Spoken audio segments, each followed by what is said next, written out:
dear students, welcome to Political Science and let's know our rights. So this is chapter number 5, Political Science, Democratic Rights.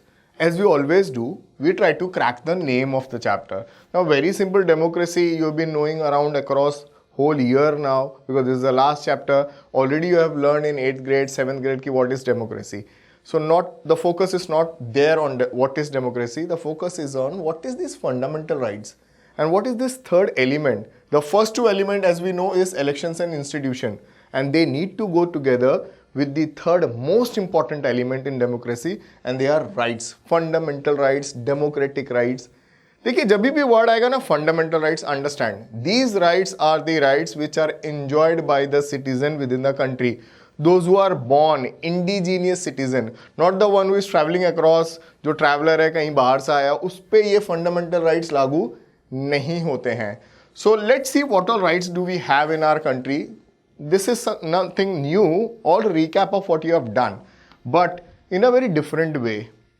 I am going to tell you some stories. Now these stories will tell you what happens when your right is violated, which means आपको आपका हक नहीं मिल रहा है, तब कैसा लगेगा आपको, या फिर राइट्स ज़रूरी क्यों है. So for the story we are going to the Hawaii Island, और we are into the West Indies, और we are into the Caribbean island. उनमें से एक बहुत छोटा सा एक कंट्री है जिसका नाम है क्यूबा, और क्यूबा में एक जगह है जिसका नाम है ग्वांटानामो बे. ये छोटी सी जगह which you can see there in this map is a US naval base, और प्लस एक प्रिजन है ना. इंपॉर्टेंस इसका ये है, यूएसए के लिए ज़्यादा इंपॉर्टेंस है, बट आप सभी को याद होगा what happened on 11 September 2001, attack on World Trade Center, and how it disturbed the politics of the whole world. Now in the reaction to this event, what American police did, they picked up around 600 people across the globe. तो उन्होंने 600 लोगों को उठाया and they put them in this prison. Now you are thinking कि were they informed why they've been picked up? Question is that why is that these 600 people picked up across the globe without informing their government as well as their families? तो किसी को कुछ नहीं पता है और इन लोगों को उठा के जेल में डाल दिया है, और कहाँ पर है ये भी नहीं पता था बहुत लंबे टाइम तक. So the family members, the media and the representative of this 600 prisoners, they were not allowed to meet them, ताकि कोई भी सोर्स नहीं था ये prisoners किसी बाहर वाले से मिल सकें. How is that we got to know about them today? Because of this organization, Amnesty International. ये ह्यूमन राइट ऑर्गेनाइजेशन है, they played a major role. Now what they did, they try to find out why there is this 600 people in this prisoners without any documentation. Now when everything was disclosed, the जज asked to release this prisoners. अब interesting सी बात ये होती है कि जैसे ही judgement आ जाए, वर्डिक्ट आ जाए, आपको छोड़ देना चाहिए, बट ऐसा कुछ हुआ ही नहीं. Even after the verdict was passed, these 600 people were not released. तो ऑफिशियल डिक्लेरेशन के बाद भी इनको जेल में रखा. अब आप इस सिचुएशन में रहिए, be there in one of these 600 prisoners. How would you feel? You are picked up by a country whom you don't know, and the reason is not been clear. You have been actually suspect. Your family, your representative, your country doesn't know about you. Then an organization comes and plays a role, and the organization is demanding your rights. अब समझे कि rights क्यों ज़रूरी हैं. चलो we take up another story to get more clarity कि क्यों rights और ज़्यादा ज़रूरी होती हैं. We go to a country called Saudi Arabia in West Asia, one of the richest oil nation we have on our earth. Now Saudi Arabia, as you can make it out from the picture, very clear, is ruled by a king. It's a monarch. ठीक है, it's a monarchy. Hereditary person rules the government, and on that बड़ी interesting सी चीज़ होती है, जो legislature होगा वो king ही decide करता है. तो जो लेजिस्लेचर, जो आपके लॉ बनाने वाले हैं, वो मान लीजिए मैं किंग हूँ, तो I will decide and then they will make law for you. Indirectly who is making law for you? King is making law for you. One person rule. After that you have a lot of restriction in this country about your religious freedom. सबसे बड़ी बात ये है, only Islam is been followed in this country, rest all the religions are having some sort of restrictions. Moreover, women in this countries are subjected to too many restrictions. I mean, very recently they got the permission to drive and have a license, and just a year back they got permission to cast their vote. But these all things are not there in your book. In your book something else has been written, so it's okay to be updated, nothing wrong there. Let's be in this country and find it out ki how much freedom do you have to form a political party. Will you have any freedom if your king is selecting your legislature? I'm sure no. So no political party or political organization can be formed by the citizens of Saudi Arabia, and there is no freedom of religion again. Now when I say no freedom of religion, it's not for the Islam, it's for the non-Islamic people. So अब सोचिए आप इस country में हैं और आप किसी और रिलीजन के हैं या फिर आप यहाँ पे विमेन हैं, तो don't you think you are actually missing something? Rights, आपके पास कुछ हक होने चाहिए. We have another example and we go to Europe now. हमेशा हम सोचते हैं कि Europe is very well settle, everything is fair, everything is good, everything looks good actually in Europe. But there is one small country which recently came up, Kosovo. This country was a split of Yugoslavia. Yugoslavia जो world war के बाद split हुआ है, 6 छोटे टुकड़े बने, उनमें से एक था Kosovo. Now here there are 2 ethnic groups which are living. One are Muslim, the other one is Christians. एक चीज़ याद रखिए, अल्बानियंस जो हैं वो एथनिक हैं और सर्ब्स हैं. इस कंट्री में 2 लोग हैं, अल्बानियंस और सर्ब्स. सर्ब्स जो हैं वो मेजॉरिटी में हैं और अल्बानियंस जो हैं वो माइनॉरिटी में हैं. अल्बानियंस मुस्लिम हैं, सर्ब्स जो हैं वो क्रिश्चियंस हैं. तो चांसेस है ना क्लैशेस, तो क्लैशेस होंगे यहाँ पे, because when elections took place a SERB nationalist which means a Christian majority came in power, led by this gentleman who became the president, Milosevic. And when he won the election, what he declared was that this country, Kosovo, would be a majority country of Serbs. So minority will not have a space here.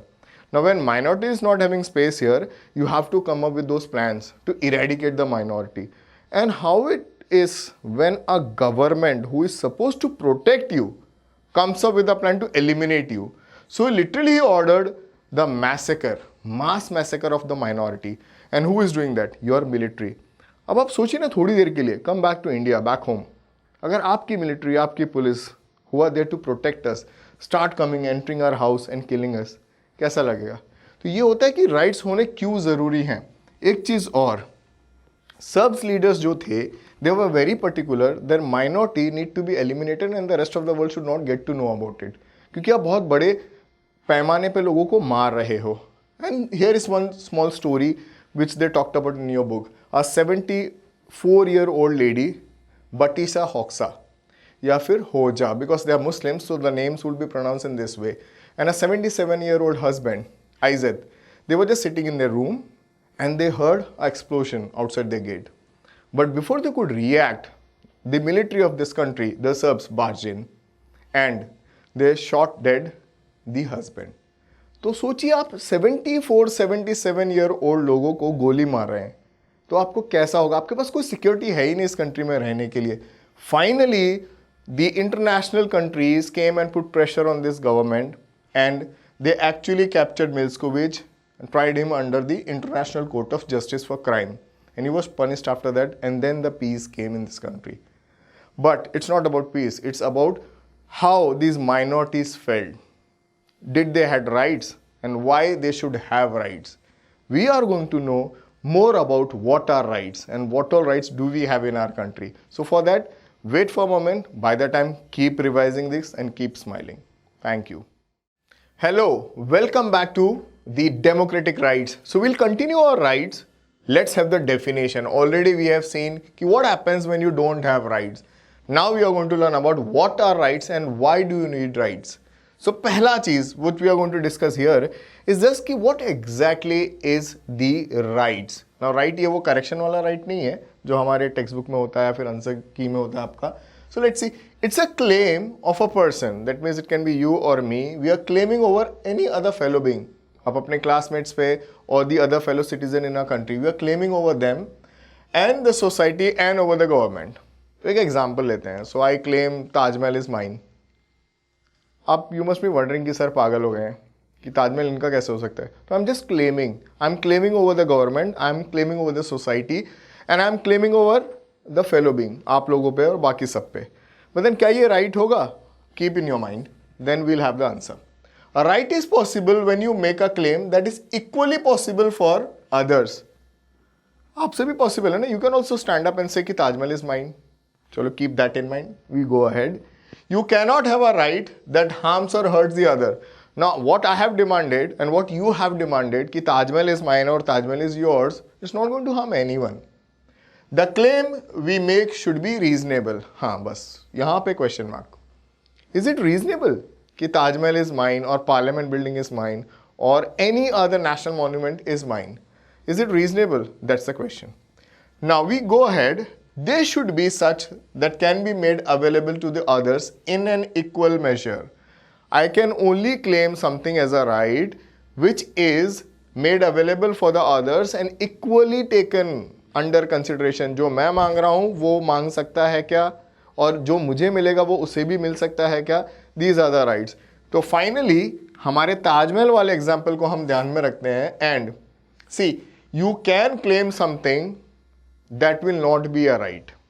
You can claim anything, वो right नहीं होगा. Right वो कब होगा? जब the society accepts it and government sanction it. तो simple definition है, a right is something, a right is a claim over fellow being, over society and over government, wherein the sanction is given by the government.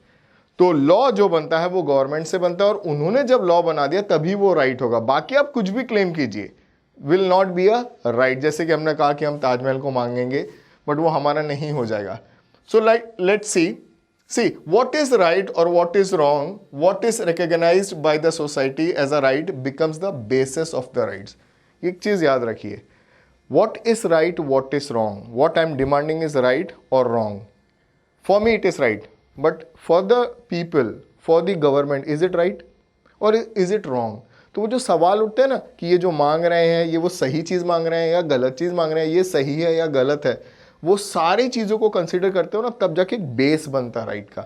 On that basis we come up with various rights. Otherwise हम तो कुछ भी मांगते रहेंगे. A right is possible when you make a claim that is equally possible for the others. So if I demand something, the others are also entitled to get those things, तभी जाके वो right होगा. A right comes with obligation to respect the others right.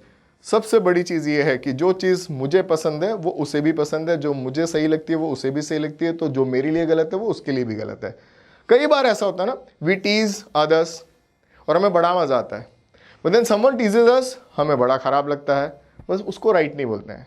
अगर आप किसी को चिढ़ाते हो और आप इंजॉय करते हो तो प्लीज़ मेक श्योर कि जब कोई आपको चिढ़ाए तो आपको बुरा नहीं लगना चाहिए. तो keep that in mind to understand कि right is always a respect for others demand also. What is recognized by the society as rightful becomes the base of right. तो जो सोसाइटी के लिए रिकॉग्नाइजेबल है, the whole society should accept it, then वो right बनेगा. आपके बोलने से, आपके हक से वो राइट नहीं बनेगा. हम कोई भी चीज क्लेम करें वो राइट नहीं होगा. आप सोसाइटी में उठ के रात को 3 बजे डीजे बजाओ, वो राइट नहीं है, क्योंकि सोसाइटी को वो पसंद नहीं है और किसी न किसी को प्रॉब्लम होगा, ज्यादा लोगों को प्रॉब्लम होगा. तो make sure what is the base of your right. Simple statement is this one. You have to keep this in mind and you have to write always when you start an answer for the rights. This has to be the statement. Rights are reasonable claim of a person, you, me, anyone in a country, recognized by the society. जो हमारी society, आप कुछ भी छोटी सी society ले लो, पूरी country ले लो, and then sanctioned by law. Finally जब वो सैंक्शन हो जाता है गवर्नमेंट से, वो लॉ बन जाता है, तब जाके we call it as a right. तो अब देखेंगे कि हमारे पास क्या क्या चीज़ है जो सैंक्शन है और जो हमारी राइट्स हैं. तो 3 क्वालिटीज़ हैं राइट्स की. अ क्लेम शुड बी रीजनेबल, क्योंकि ये 3 मार्क के लिए क्वेश्चन आएगा, तो इसलिए आप ये ध्यान रखिए, एकदम शॉर्टकट में आंसर है. A claim should be reasonable, claim should be recognized by the society and should be sanction by the law. मतलब वो जो रेड स्टेटमेंट थी ना, वो हमने ब्लू में पॉइंट वाइज लिख दी. Now I am giving you a trick how we write answers. अगर मैं आपको वो स्टेटमेंट दिखाता हूँ एंड आई से it's a 3 mark question, You will say, अरे सर इतना छोटा सा लाइन 3 मार्क का कैसे हो सकता है? That's why from the same single line I gave you 3 pointers, a 3 mark answer. So this is how, please go with your textbook. So never ever think if it is a 3 mark it has to be a paragraph or it has to be a whole page. Smart work is required to write a good answer. Now why do we need a right? So please understand why do you need rights. अगर rights नहीं होंगे, already I told you the situations, 3 अलग अलग country के examples हैं. In a democracy, every citizen has the right to vote and right to be elected to the government. Now, when I am in a democracy, I have a right to vote and I also have a right to contest election. तो मैं ruler भी बन सकता हूँ और ruler को चुन भी सकता हूँ. Rights perform very special role in a democracy. क्योंकि ये जो हक है उसको हम राइट्स जो बोल रहे हैं वो आपको भी है, मुझे भी है. तो सबसे बड़ा रोल तो राइट्स का ही है और स्पेशल रोल भी है. Rights protects minority from the oppressions of the majority. Any diverse country like India is extremely diverse, not only linguistic but also religiously. और हम तो जो हैं डायरेक्शन वाइज भी बटे हुए हैं, सोसाइटी वाइज भी बटे हुए हैं, फिजिकली भी हम बटे हुए हैं. तो हमारे लिए ये बहुत ज़रूरी बनता है कि if there are minorities they need to be protected by the majority. Rights are guarantee which can be issued when the things go wrong. Now rights सबसे ज़रूरी क्यों है? When I think कि the things in a country are not going the way it should be, that time I am sure कि I have these rights and let me fight for my rights. जब rights होंगे ही नहीं बेटा तो आप लड़ोगे किस चीज़ के लिए? तो पहले वो होने चीज़ ज़रूरी है. Now what do we have is these fundamental rights जो हमें मिले हैं, जो हम यहाँ देश में पैदा हुए हैं, वही इन राइट्स को एंजॉय करेंगे and we call them as an fundamental rights. India and other democracies, every democratic country in the world will have some sort of the rights. See, understand, these fundamental rights which we have in our country, not necessary that every country will have the same sort of rights. Her country के fundamental rights बेटा अलग होते हैं. So now let's see कि हमारे fundamental rights वगैरह जो है वो क्या होंगे. And before we go, can you see this first page? ये हमारा preamble है, which is exactly like the index of your constitution. And in this index, if you see these words जो लिखे हैं ये promises हैं. These are the promises which our constitution is making to the people of our country. और ये promises जो हैं वो fundamental rights effect में लेके आता है. मतलब fundamental rights इन promises को पूरा करना है. Now these are a very basic and important feature of Indian constitution क्योंकि rights इसी के basis पर हैं आपके. So we are on our first right, right to equality. Now understand right to equality. We have been reading this, understanding this since 6th standard. कि we are all equal before law. Now when you grow up and come to 9th grade, some definition need to be required for this thing and a good punch जो हमारे दिमाग में बैठ जाए, एकदम technical term. वो है आपका rule of law. Now understand when I say what is this rule of law? Rule of law means everyone within your country, whoever you are, whatever position you are at, whether you are MLA or MP or just a common citizen, you are not above the law.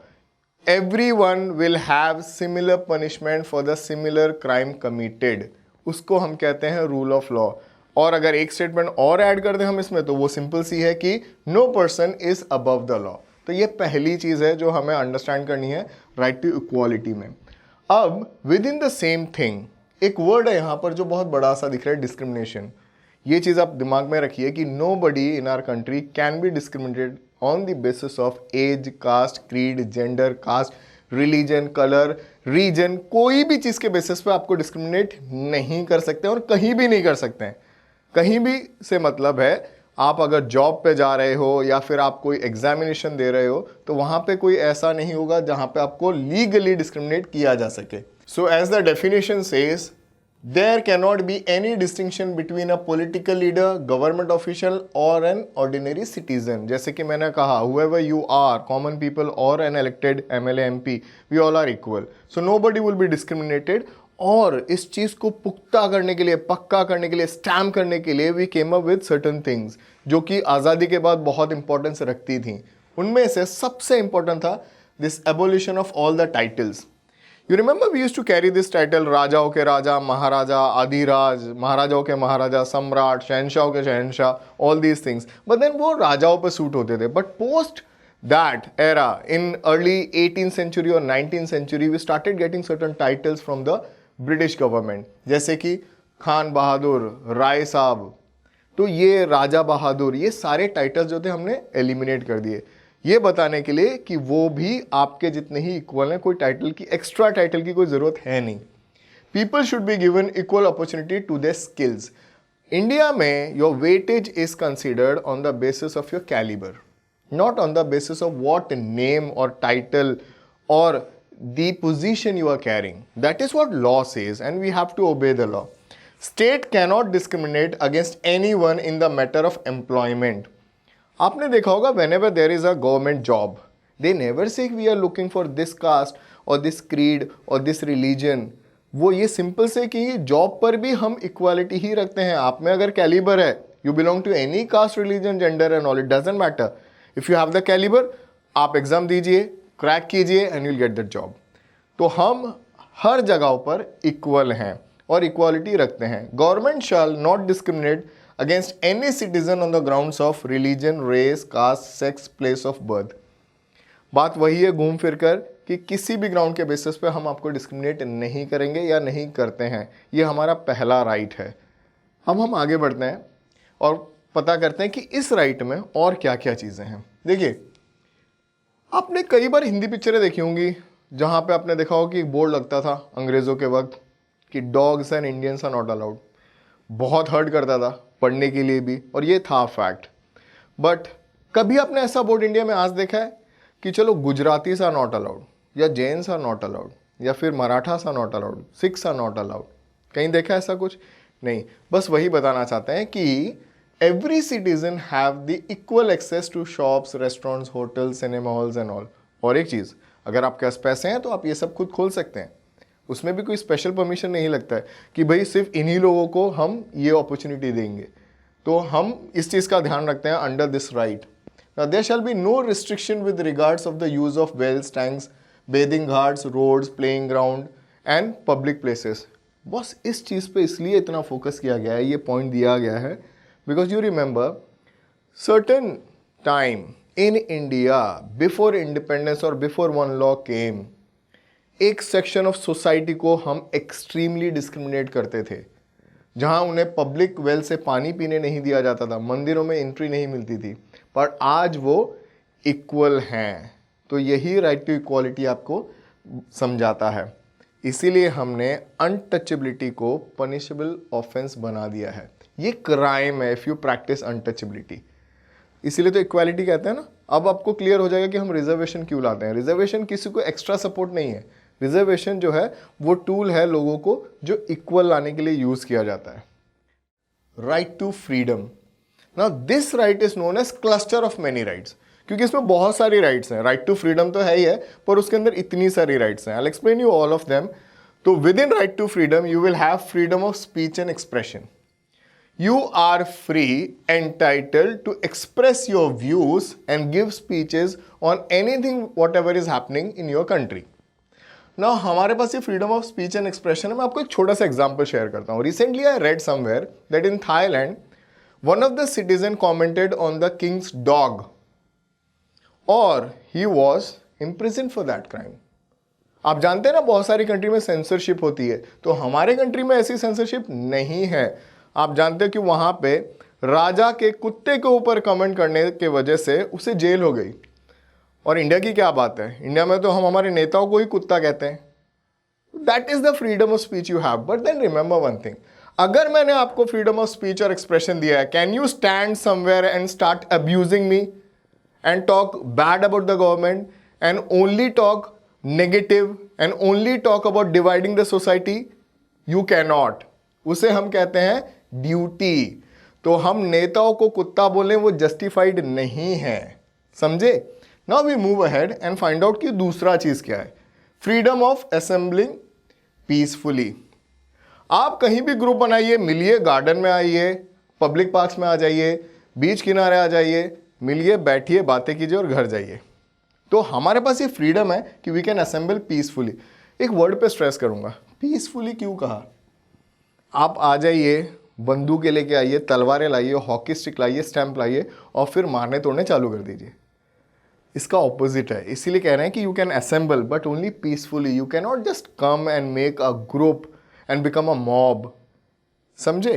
We move ahead to the third one, freedom to form unions and associations. आपने सुना होगा ना workers union, trade union, teachers union, doctors union.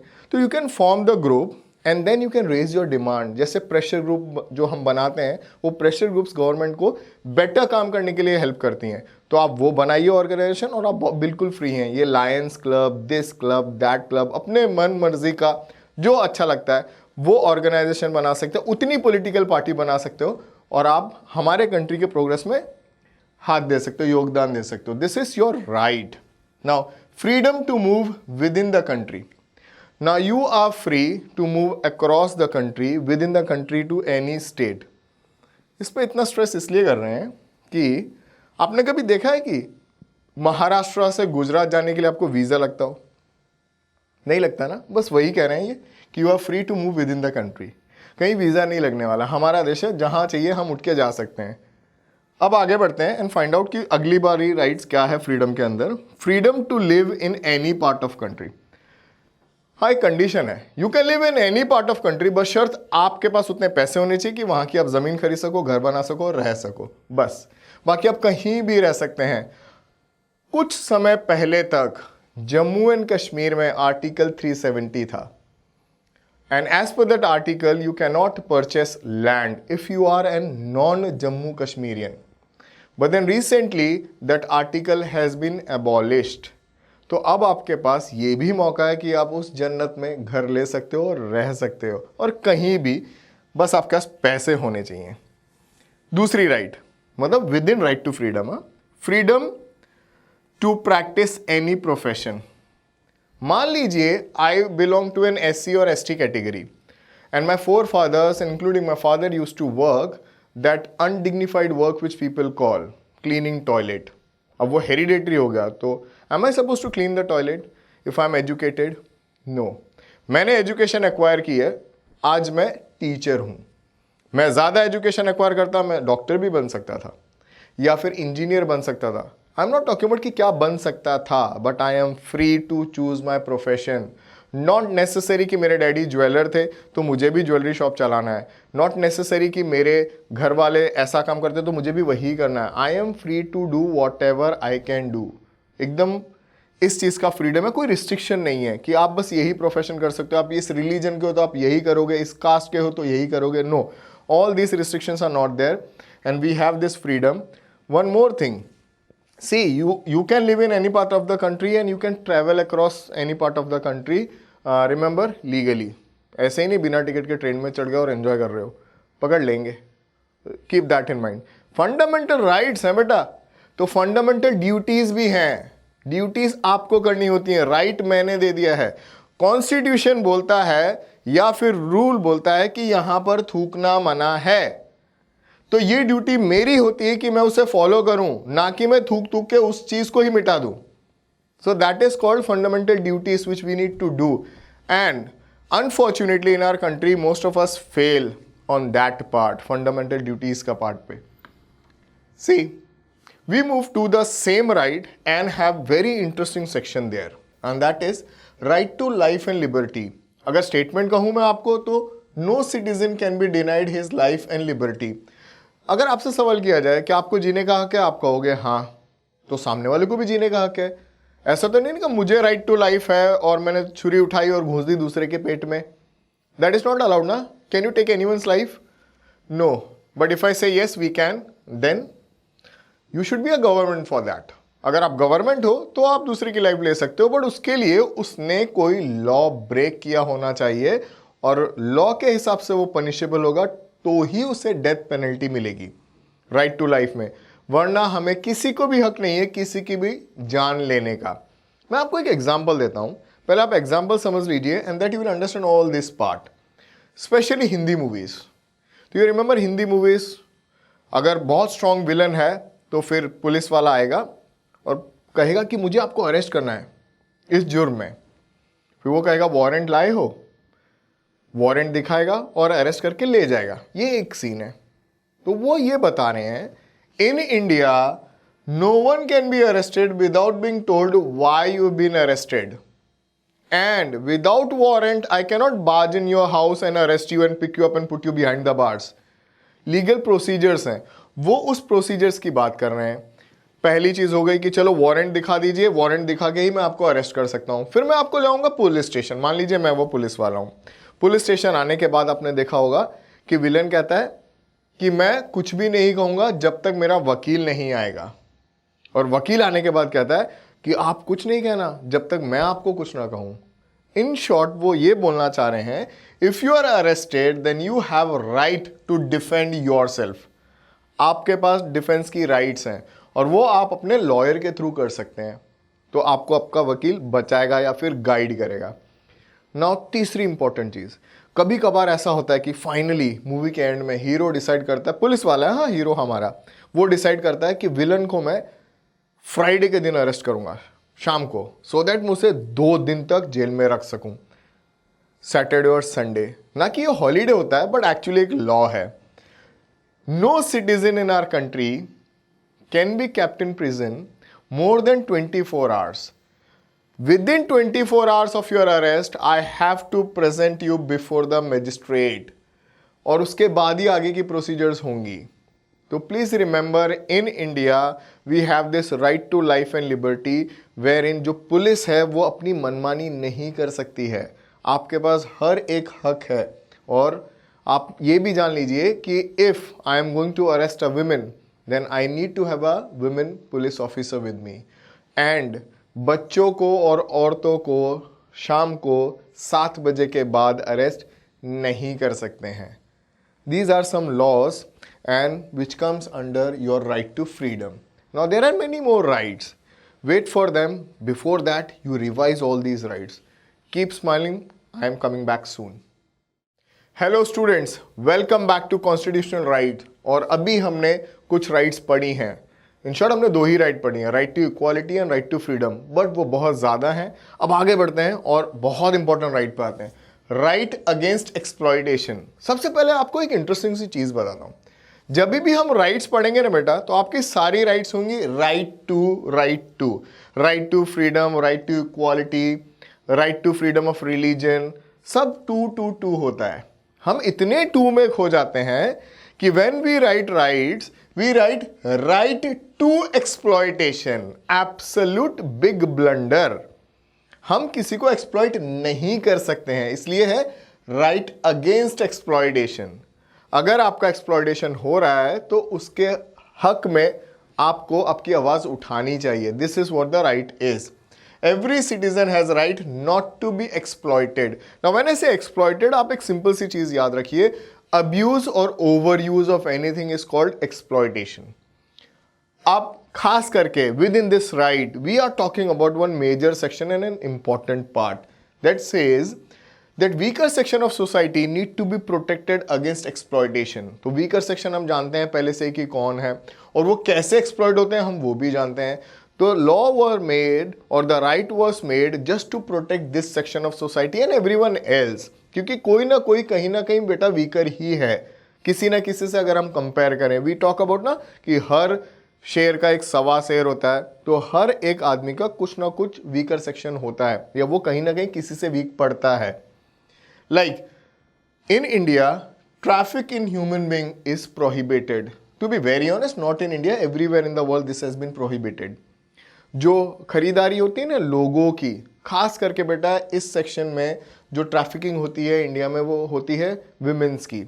जो हमारे देश से गरीब कोने कोने से जो लड़कियों को खरीदते हैं और बेचते हैं, then they put them into a profession called prostitution, और उसके अगेंस्ट ये लॉ है।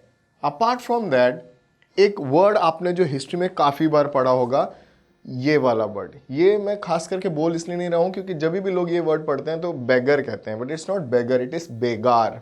Now begar is nothing in current world, if I say technically मैं कहूँ तो बॉन्डेड लेबर। यहाँ पर you are asked to work for someone without wages. ये थोड़ा फ्री का काम होता है एक तरीके से देखा जाए ना बेटा, तो इसे हम मॉडर्न स्लेवरी कहते हैं, जो कि इंडिया में अभी प्रोहिबिटेड है। कुछ सीरियल वगैरह भी आए थे इस टॉपिक के ऊपर, but then let's not forget कि they were made just to make you understand that you have a right called right against exploitation. Constitution prohibits child labour. आपने हर बार देखा हो कि ढाबे पे अगर आप कहीं जाते हो या फिर कोई छोटी जगह पे बेकरी है, फायर क्रैकर्स हैं, जरी वाला काम है, यहाँ पर आप देखोगे छोटे बच्चे बहुत काम करते हैं गरीब फैमिलियों के। तो as per our constitution, as per India's law, as per our fundamental rights, 14 years से नीचे के बच्चों से हम काम नहीं करवा सकते हैं। उनके लिए बेटा सबसे सही चीज जगह कौन सी है? वो है आपका स्कूल। आपका मतलब कोई भी स्कूल।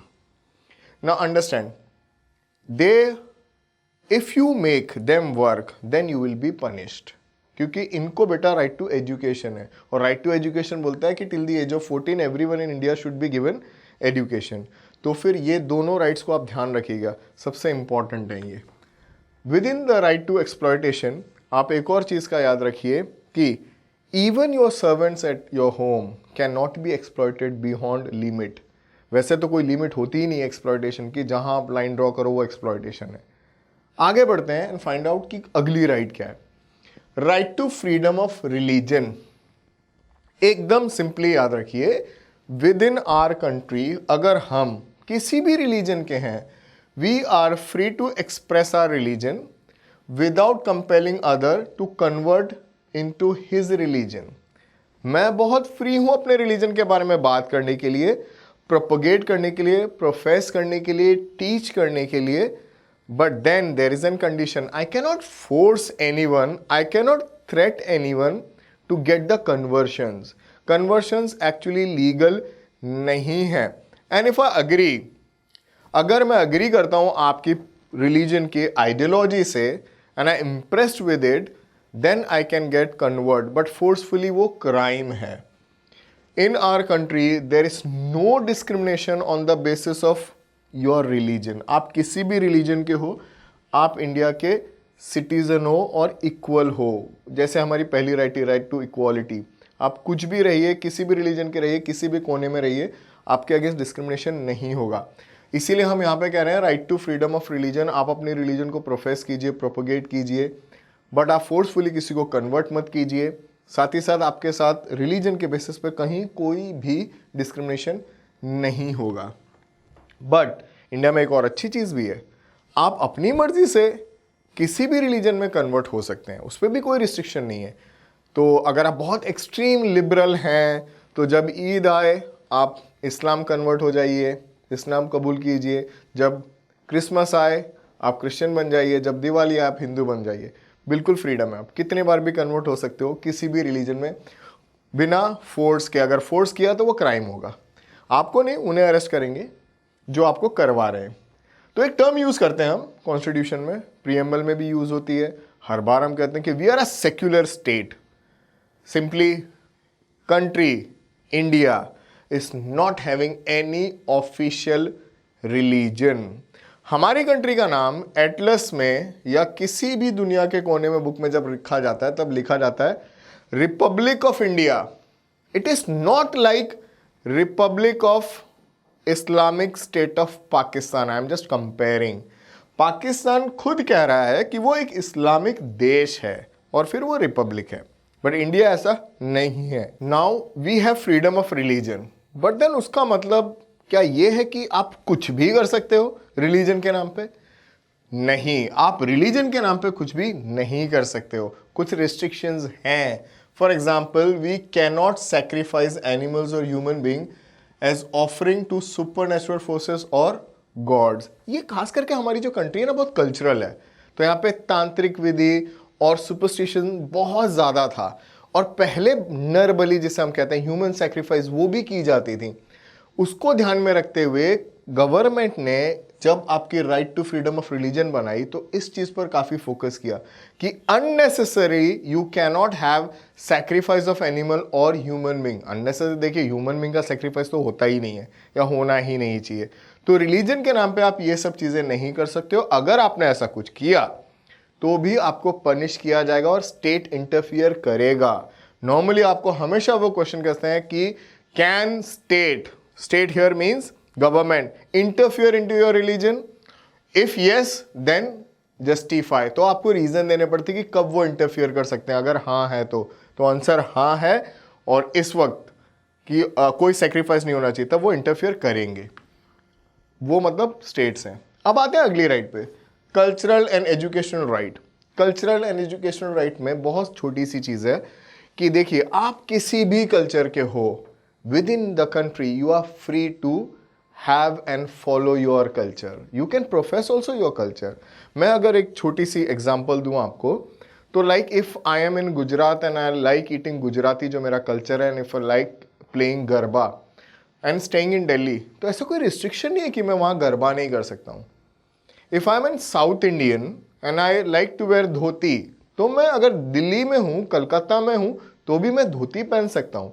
अगर मैं ऐसा टीका लगाता हूँ और मैं साउथ में जाता हूँ, तो ऐसा ज़रूरी नहीं कि मुझे ऐसे ही टीका लगाना है।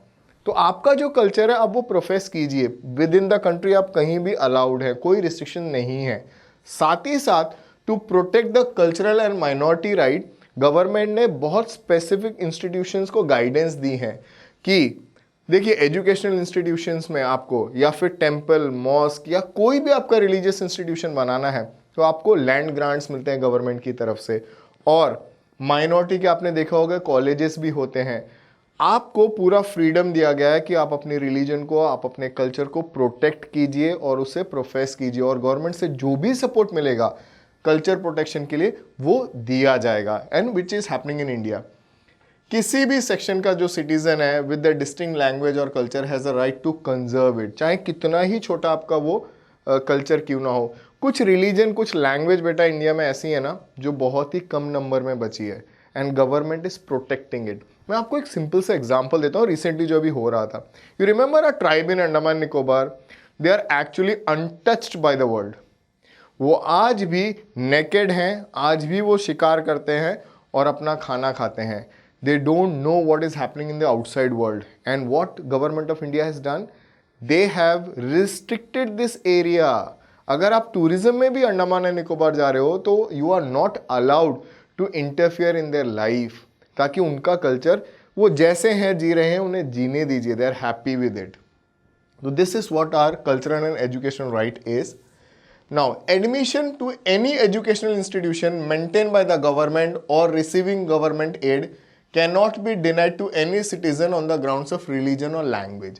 ये भी आपके कल्चर को ध्यान में रखते हुए, लाइक वी हैव ना सम इंस्टीट्यूशंस जो नाम से आप प्रेजेंट कर लेते हो कि अगर खालसा कॉलेज है तो वो सिख लोगों का होगा, तो सिर्फ सिख लोगों को ही एडमिशन मिलेगा, बाकी किसी को नहीं मिलेगा। नो, ऐसा नहीं है।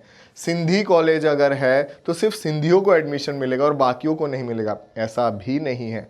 तो जो गवर्नमेंट कॉलेज है या गवर्नमेंट एडेड हैं वो आपको फिर भी लैंग्वेज और रिलीजन और कल्चर के बेसिस पे डिस्क्रिमिनेट नहीं करेंगे।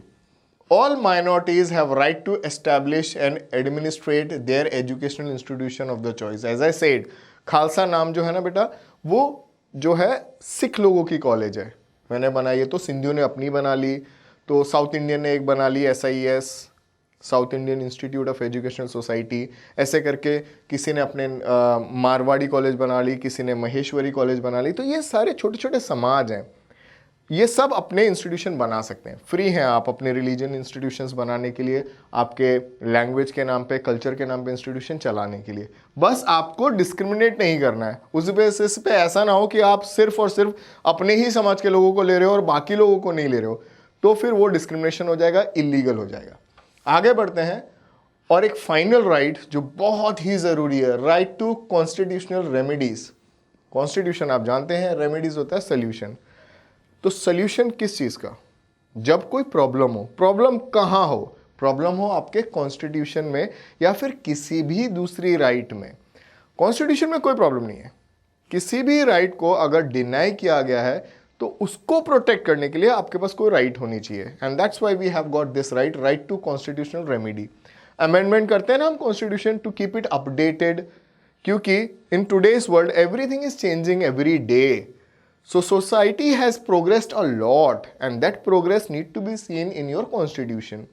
तो उसको ध्यान में रखते हुए we came up with this right, and the right says, see, right to constitutional remedy empowers the citizen to move to court of law in case any denial of the fundamental right. मेरे पास आप जानते हैं बाकी की 5 rights हैं किसी भी एक राइट को उन पांचों में से अगर डिनाई किया जाता है तो where should I go? I have another right to constitutional remedy which says कि अगर कोई भी मेरी राइट डिनाई की गई है, I can knock the door of court. Police के पास बहुत अथॉरिटी होती है ना, लेकिन अगर पुलिस आपको परेशान करेगी तब आप कहां जाओगे? तब आप जाओगे कोर्ट। इसीलिए ये राइट है कि बाकी 5 राइट्स का एक्चुअली जो वैल्यू है ना बेटा, सिर्फ इसी राइट के ऊपर है ज्यादातर। Every citizen has right to go to court to enforce their right.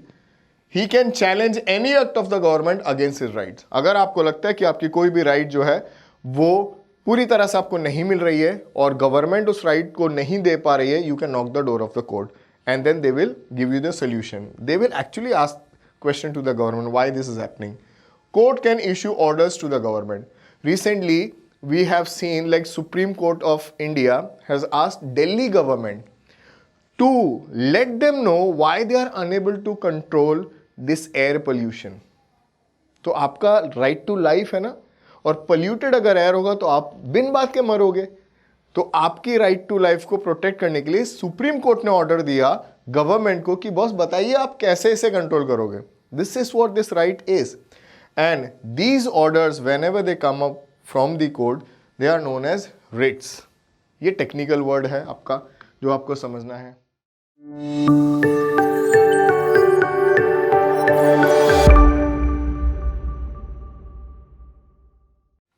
Now, how can we secure these rights?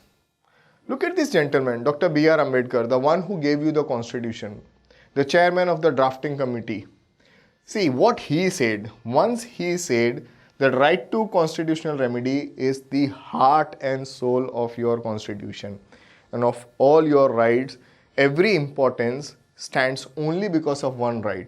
सारे fundamental rights का जो value है वो सिर्फ एक ही right के वजह से है और वो right है आपका right to constitutional remedies. We move ahead and find out the nature of our fundamental rights. See, government cannot make a law which violets the fundamental rights. अब गवर्नमेंट को कैसे पता चलेगा कि ये जो लॉ हमने बनाया है वो वायलेट कर रहा है कि नहीं? तो there is something which we already learn, judicial review, and judiciary will play a role where they will say कि this law which you have made is actually violating one of the fundamental rights, so you have to come up with the another law or make some amendment in this law. Some rights are available to all while some other rights are available only to the citizen. Now these some rights available to all is the one who is coming from outside the country. जो visitors हैं उनके भी rights होते हैं। कोई घूमने आया, हमने उठा के उन्हें जेल में डाल दिया, ग्वांटानामो बे जैसा हो गया, तो ऐसा उनके लिए भी राइट्स हैं। बाकी फंडामेंटल राइट्स सिर्फ उनके लिए हैं जो इस कंट्री के सिटीजन हैं, जो इंडिजीनियस हैं, जो यहाँ पे बॉर्न हुए हैं। These rights are not absolute. एकदम फिक्स राइट्स नहीं होती हैं कि बस ये ऐसा ही होगा, रिजिडिटी नहीं होती है। These are subject to certain restrictions imposed in the interest of public order and decency or justifiable. देखिए, someone who is coming from west, they have to follow certain parameters when they come to India, क्योंकि cultural difference है और cultural barrier है, तो उनके लिए कुछ rights अलग होते हैं। और जानबूझकर अगर कहीं गवर्नमेंट कोई एक राइट को रोकने की कोशिश कर रही है, अगर देयर इज एन कर्फ्यू और section 144 is imposed, it's not to actually restrict or deny any of the right, it is to bring law and order, it is to maintain law and order within the nation. These rights cannot be suspended in the times of emergency. Emergency एक ऐसी situation होती है जहाँ पे the law and order is not at place or you are at war, sudden war for which you are not prepared. तभी भी आपकी जो rights है वो deny नहीं की जाएंगी, वो suspend नहीं होंगी.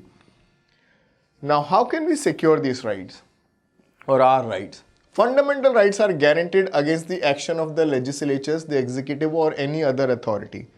आपकी जो fundamental rights है ना, they are coming through the constitution.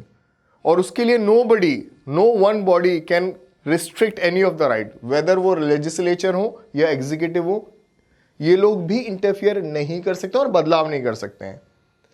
There can be no law or action that violates the fundamental rights. आप अलग से कोई लॉ नहीं बना सकते हो ताकि आपकी किसी राइट को डिनाई किया जाए. हाँ, लॉ बनते हैं, but then they are to maintain peace, to maintain law and order, to have a better governance, but not to deny any of the fundamental rights. That's the first priority. और मान लीजिए अगर वो deny की जा रही है तो आपके पास एक राइट है, right to constitutional remedy. You have to knock the door of court. If any act of the legislature or executive takes away or limits any of your fundamental rights, that will be invalid. वो मान्यता नहीं रखेगी. So सबसे powerful जो है आपकी rights हैं. अब हम एक और टॉपिक पे बात करेंगे which will talk about the expanding scope of rights. और कितना स्कोप है राइट्स में और कितनी ज़्यादा हम राइट्स को बढ़ा सकते हैं. See, fundamental rights are the source of all the rights. Our constitution and law offers a wider range of rights, which means we have fundamental rights, but then constitutionally and legally, parliamentarily, we have got certain more rights. वो rights जो आज हमें fundamental rights को छोड़ के extra दी गई हैं और भी हमें मिलेंगी. Over the year, the scope of rights have expanded. मतलब हमें और ज़्यादा rights मिल चुकी हैं और time to time, court has been giving judgment to expand the scope of rights. मतलब जितनी राइट्स आ भी रही है ना, तो जुडिशरी की तरफ से एक इंस्ट्रक्शन पास होती है लेजिस्लेचर्स को कि please come up with this kind of right. ये तो हक है, राइट टू लिव था, राइट टू एजुकेशन है, राइट टू वर्क है. तो राइट टू वर्क ये सब चीज़ आपने सुना नहीं. MNREGA, if you remember, MNREGA comes under right to work, जो हमें अभी अभी मिला है. ऐसे ही आपको right to have an clean environment, इतने ज़्यादा स्कोप है, आप ये भी हक मांग सकते हो गवर्नमेंट से. We moving ahead and being on the same topic, I'm talking about this right to education, जो कि नया राइट था. हमने कहा था ना कि चाइल्ड लेबर बैन है, तो चाइल्ड लेबर बैन है तो फिर उसके हक में, उसके फेवर में, उसको क्लीन करने के लिए एक और राइट आई थी विच सेज कि एवरी पर्सन इन इंडिया और specially the children below the age of 14 will be having free and compulsory education. तो ये हमारा एक्सपांडेड स्कोप ऑफ राइट है. ये हमारी राइट्स मिल गई है एक्स्ट्रा की बॉस, हमारे लिए एजुकेशन कंपलसरी है, जैसे कि राइट टू वर्क मैंने कहा. और schools, education, they have become a right for Indian citizen. इसके बाद से जो पहले होता था कि भाई आपको एजुकेशन के लिए दूर दूर जाना पड़ेगा, अगर पैसे हैं तो पढ़ पाओगे, नहीं तो नहीं. बट अब ऐसा नहीं है. अब everywhere government is taking care that everyone below the age of 14 is getting education. Now parliament has enacted a law giving the right to information to the citizen. ये बड़ी important right है, right to information. और इस right ने पूरे country में बहुत बड़ा बदलाव ले आई है, खास करके corruption को check करने में. Right to information is a very simple thing. You have to go to a government office or a post office or a police station. You just get a form, fill that form and you can ask question with the government. जो local MLA MP हैं और जो वो organisation है, आप उससे सवाल पूछ सकते हो और उन्हें उसका जवाब देना ही पड़ेगा और विद लीगल प्रूफ्स. और ये प्रूफ जो हैं वो क्रॉस चेक होते हैं और आप इसमें झूठ नहीं कह सकते हो. और उसमें अगर कुछ भी ऊपर नीचे रहा तो वो आपके ऊपर क्वेश्चन हो जाएगा और लीगल एक्शन लिया जाएगा. आप इन द सेंस ऑर्गेनाइजेशन. और इससे करप्शन बहुत हद तक कम हो गया है. देखिए, राइट टू इंफॉर्मेशन जो है ना, वो हमारे दिल्ली के जो करंट सीएम हैं अरविंद केजरीवाल जी, इनका बहुत बड़ा कंट्रीब्यूशन है इस राइट में. तो ये राइट बहुत इंपॉर्टेंट है. ये कई बार पूछी भी गई है एग्जाम में, तो आपके लिए सबसे ज़्यादा ज़रूरी हो जाता है right to information. Supreme Court has expanded the meaning of the right to life to include the right to food. आपको पता है ना, राइट टू लाइफ हमने बात की थी अरेस्ट के बारे में. तो सुप्रीम कोर्ट ने कहा है कि अगर आप राइट टू लाइफ दे रहे हो तो राइट टू फूड भी दीजिए, क्योंकि जब आप खाओगे तभी तो आप जी पाओगे. भूखों मरने से अच्छा खाना खाइए, जिए, और वो हर एक को खाना मिलना चाहिए. तो राइट टू जो फूड है वो भी आपका एक हक बनेगा, अभी तक बना नहीं है. These are all your fundamental rights plus many more were there and we are done with our chapter, we are done with our book. So please keep revising and keep smiling. Thank you.